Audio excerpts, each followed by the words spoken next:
Bonjour et bienvenue dans cette édition spéciale de Fling TV. Au cœur de l'actualité politique gabonaise aujourd'hui, le Front de Libération Nationale du Gabon. Ce mouvement citoyen, dirigé par le docteur Jacques-Janvier Okoué-Edou, prône une transformation profonde du pays vers plus de justice sociale et de transparence.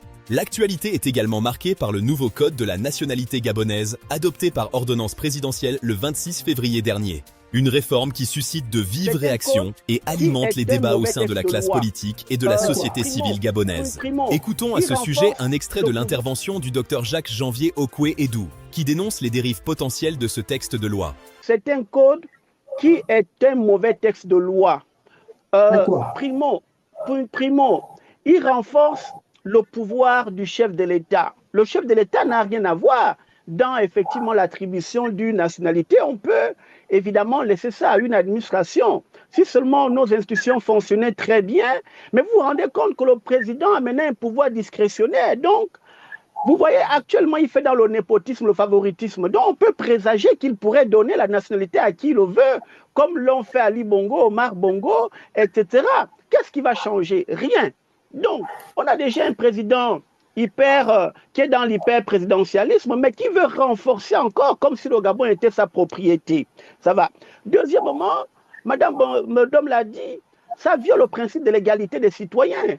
Comment pouvons-nous admettre qu'il y ait des Gabonais au Canada, ici où je vis depuis près de 20 ans, il n'y a pas ça.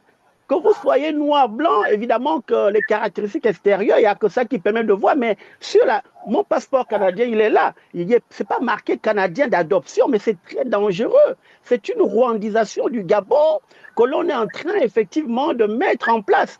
Et d'ailleurs, sur ce plan, j'exhorte la société civile gabonaise, celle digne, pas celle corrompue, des Marc Sangui et autres, Georges Mpaga. Je pense à Madame Clara Fried-Binka de saisir la Cour constitutionnelle afin effectivement de faire invalider ce code de nationalité. Et moi-même, avec mon mouvement politique Le Fling, je compte saisir les juridictions internationales des droits de l'homme. Parce que ici, là, c'est les débuts d'une rwandisation du Gabon qui pourrait survenir à terme si jamais on laisse les choses prospérer dans ce sens-là. Pour le Fling, cette réforme renforce un pouvoir discrétionnaire inquiétant pour l'égalité des citoyens et l'avenir de la démocratie gabonaise. C'était une édition spéciale de Fling TV. Merci de nous avoir suivis. Je suis Kassan Ziou.